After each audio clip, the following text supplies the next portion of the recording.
नमो नारायण सज्जनों, जीवन में लालच कितना महत्वपूर्ण है समझना।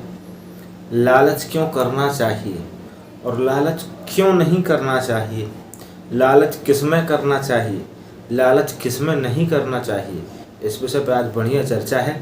चैनल पर नए हो तो चैनल को सब्सक्राइब कर लें और इस वीडियो को अधिक से अधिक शेयर करें और प्रयास करें कि जो लोग देखते हैं वीडियो सब्सक्राइब नहीं कर पाते, ध्यान नहीं रहता, स्मरण नहीं रहता, देखने के साथ ही चैनल को सब्सक्राइब कर लिया करें, बेल आइकन दबा दिया करें।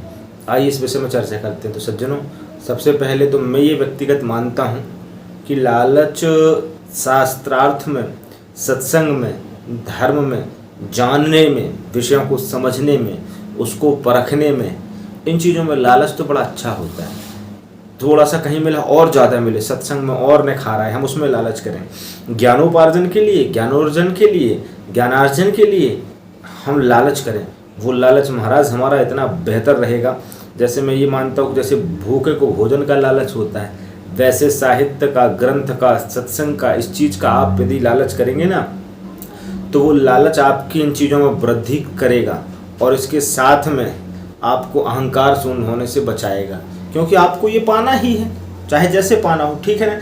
काकभूषुंडी जी ने गरुड़ को रामायण सुना दी महाराज, काकभूषुंडी जी ने गरुड़ को ज्ञान उपदेश कर दिया। अब अहंकार हो गए नहीं, ज्ञान देने वाला बड़ा होता है। लालच हमको लेना है ज्ञान और लालच है भाई ज्ञान ज़्यादा मिल जाए, हम बैठे कितना ज्ञान मिले, कितनी भक्ति में हम लालच बढ़ाएं। पर ठीक इसके विपरीत हम करते हैं, हम धनोपार्जन के लिए लालच करते हैं। आप रखें जितना मिले, आप उसमें संतुष्टि रखें, कमाएं और आगे कमाने के प्रति आप इच्छा रखें, ठीक है ना, लालच नहीं। फिर उसमें लालच का परिणाम क्या होगा, उसमें बुरी बला है। इतना ज़्यादा आप पाने के चक्कर में आप एक तो गलत वे में चले जाएंगे, गलत रास्ते में आपका चयन हो ही जाएगा, क्योंकि लालचांत जो हो जाता है, लालच में अंधा हो जाता है, धन के कमाने के लालच में। वही लालच को सत्संग में बदल दो ना। अरे यार 1 घंटा सत्संग हुआ, 1.5 घंटा होना था, आधा घंटा के लालच हमको और सत्संग का। फिर वो देखो आपके परमाणु कितने जल्दी आप में समाहित होते हैं, जबकि यद्यपि वहाँ लालच शब्द आएगा ही नहीं। फिर भी यदि लालच अपन उसमें भी जोड़े मान लो तो उसमें अपन करें ना, भगवान की पूजन में लालच बढ़ा दो। वहाँ नहीं, वहाँ हम लालच नहीं बढ़ा पाएंगे। हम लालच कहाँ बढ़ाएंगे, हम बढ़ाएंगे धनोपार्जन में। लालच का परिणाम है लोभ, जो है पाप का मूल होता है और लाभ से लोभ बढ़ता है। लाभेन वर्धते लोभा, जिमि प्रद लाभ लोभ अधिकाई। बाबा तुलसीदास जी ने कहा जैसे लाभ बढ़ेगा लोभ उतना ही बढ़ता जाएगा। आप लालच में आकर के जो चीज़ें आपको नहीं करनी आप वो कर जाएंगे। आज पारिवारिक विवाद क्यों चल रहा है, लालच का परिणाम है। आप स्वीकार क्यों चल रही है, लालच का परिणाम है। आप अंदर से ईर्ष्यावान क्यों होते जा रहे हैं, लालच का परिणाम है। मैं तो यही कहता हूँ, एक चोट आग में जल करके मर जाना बेहतर है महाराज, पर ईश्वर ईर्ष्या की अग्नि में किसी को न जलने दे। अब ईश्वर क्या खुद व्यक्ति के कर्म करते, वो तो न्यूट्रल तत्व है, वहाँ तक अभी समझ नहीं जाएगी अपनी।